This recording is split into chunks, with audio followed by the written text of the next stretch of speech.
The death toll from a giant tornado that slammed across a part of Oklahoma has been reduced by half. At least 24 people were killed. 9 of them were children. Information that initially put the number of dead much higher was blamed on confusion. The National Weather Service said the tornado was an EF5, the most powerful level. The twister's winds peaked at 210 miles an hour. Well, joining us this morning is the mayor of Oklahoma City, Mick Cornett. Mayor, good morning. Good morning, Anne Marie. I know you've been out and about in some of the hardest hit areas for hours now. What can you tell us about what you're seeing? What's going on there?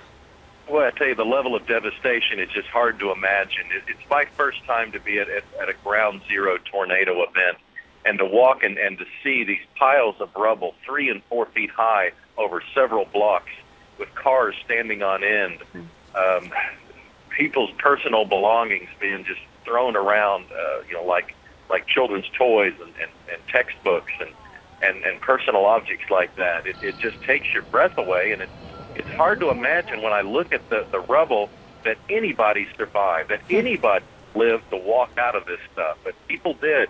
There are hundreds of valiant success stories from people crawling out of the rubble and saving their lives. Yeah. It's amazing it didn't wasn't worse. I imagine you must have seen things that have broken your heart and warmed your heart. Anything that sticks out in particular? Well, yeah, I think, the individual stories of courage. We heard about a teacher who shielded her students inside the grade school on Monday. She lost her life, but the kids survived. And, there's countless other stories of families who huddled together in a bathtub, a mother, a father, and 3 kids. And as the storm passed, they realized they were still alive, and they climbed out of the rubble and emerged, saw the sun shining, and their lives had been spared, but their house was totally gone. It seemed like the only thing that made it was the bathtub that they were in. Yeah. There's a lot of stories like that. They sound like little miracles all over the place. What of the people? What are they saying to you? I imagine as the mayor of Oklahoma City, when they see you, they must just sort of pour their heart out to you. What are you hearing? Well, I think there's just memories of years past when these types of events happened to Oklahoma City, and perhaps we were in denial that they were going to happen again. But back in the 1990s, we had an event like this, and it's those memories are now coming back.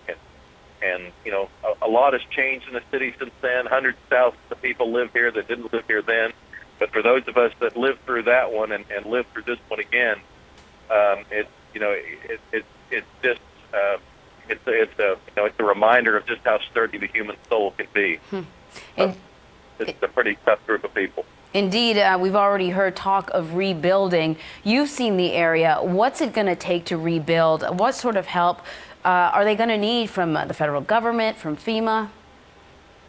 Well, to a certain extent, there'll be insurance claims on the houses if that's what we're referring to. We have a lot of infrastructure needs right now. We have to get the electricity turned back on, have to get the gas turned back on, and then people are going to make individual decisions about whether or not to build. I suspect most will. And so then you'll have about a year of the physical repair to the area. But I tell you, Anne Marie, I think the toughest part is going to be later this week. I think that's when the emotions will kick in. We're gonna start burying those kids, that died in the grade school. And I think right now it's easy to focus on the physical aspects of it. That's what most of us here are doing.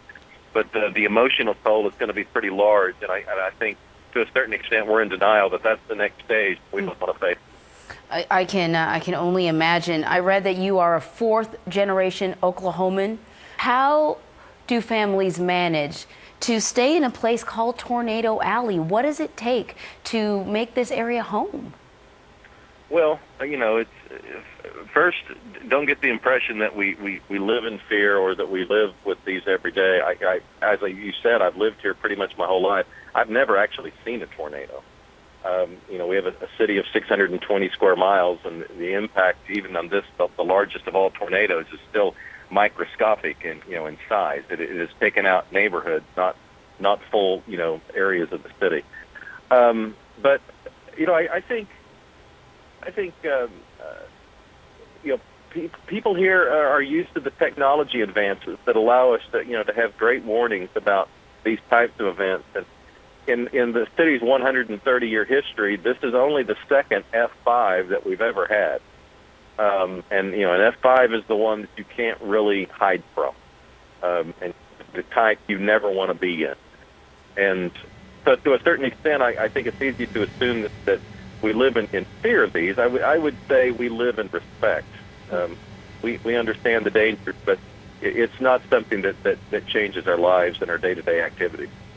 Well, sir, I can't imagine what you've seen and gone through over the past few days. I really appreciate you taking the time out to talk to us this morning. Oklahoma City Mayor Mick Cornett, thank you. You bet, Anne Marie. Thank you.